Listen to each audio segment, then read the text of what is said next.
Hey, we're at FailFest 2014, where we're listening to ongoing speakers here all day long, and we have a great opportunity to speak with David Becker, who is CEO of First Internet Bancorp, a 16-year-old organization of virtual banking. Can you tell us a little bit about your organization, sir?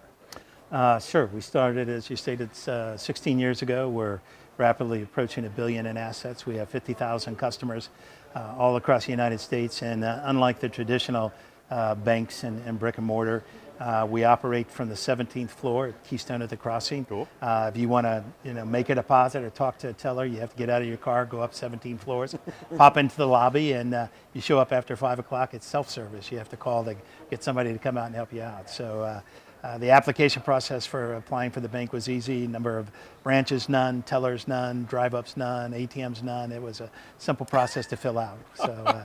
We're all electronic, it's all virtual, and literally delivered to the consumer over web 24/7. Fantastic, fantastic. And you have incredible assets right now. You have broken the mold of banking. Yes. And there was certainly, I'm sure you got resistance as you were going this route, to say the least. Yes. We're focused on failure and embracing failure. Can you give us an idea of one of the failures that you've came across and the lessons that you learned from that particular failure? Well, actually, the genesis of the bank to begin with was failure in making a sales presentation to a traditional bank about how they could go nationwide, get outside of the state of Indiana by using our software and services, and laid out the plan and the vision for them to create a national footprint with a virtual institution. The CEO at the end of the presentation said, "Dave, that'll never work, buddy. It just can't be done. Not in today's age. Computers aren't fast enough. Consumers not ready for it.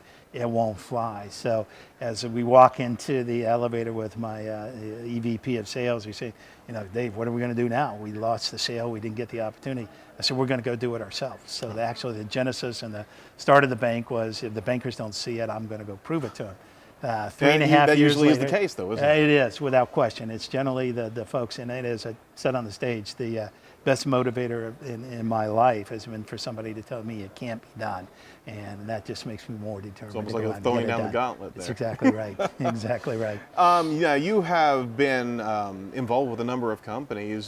Just from your relationship with them in the banking side of things, how do you see entrepreneurs embracing failure now as opposed to maybe a decade ago? And do you see this starting to groundswell?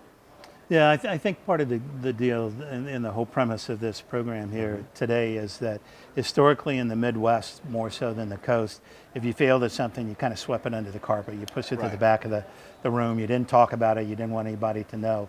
And I can tell you, I've not met a good entrepreneur. I've not met really a good employee that hasn't had some kind of failure. When I'm interviewing and talking to people, it's a two-way street. What are your greatest accomplishments? And I always ask, what are your greatest failures? Absolutely. And I'm saying, well, I've never failed at anything. I say, number one, you're either lying to me, or two, you're not pressing the envelope. We're not a good match to begin with. So I think just the openness today that wasn't around 10, 15, 20 years ago. And more importantly, when folks are staring at failure today or they have a problem, they're willing to ask for help.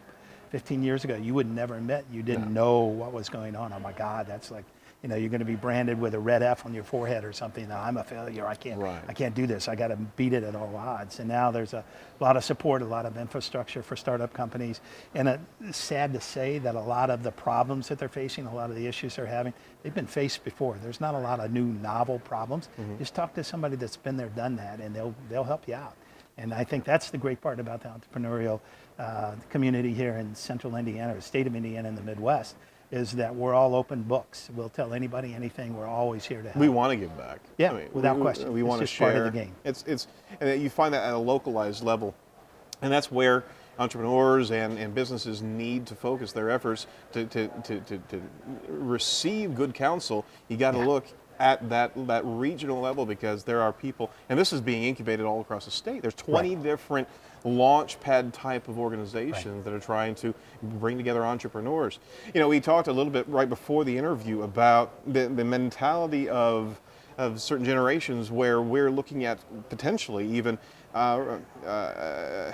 entrepreneurs and business owners that won't know a level of failure just because of how the other way of the pendulum we've been training our youth. We're not really serving them up that much good instruction on how to deal with failure and how to overcome failure. There's a bit of a shift that's happened over the last decade and a half of a lack of a reward, or everybody's getting the same type of reward. So there's no risk pursuit, or perhaps even the other way. There's more risk pursuit because they don't know what's on the other side of the fence. Exactly. What do you see happening in business ownership in the next decade or so when it comes down to this type of concept? Are we going to be going in a whole other direction? No, That's a leading question. Yeah. The millennial generation, the good or bad part about it, and everybody talks about the entitlement generation and the folks that, everybody gets a trophy, nobody loses, nobody has a problem. I think from the entitlement side of things, it's created a little bit of a bubble in our community and play, and the first time that they're told no, the first time they try to do something and somebody says it doesn't work, the first time they get fired from a job, it's going to be earth-shattering. It can be a phenomenally emotional experience, I think, in some cases. I've seen it happen with some of our employees. The other side of that equation, the good part, though, as you just stated, is they're not afraid to try things. No. So it is a two-edged sword, and they need a support infrastructure to help them.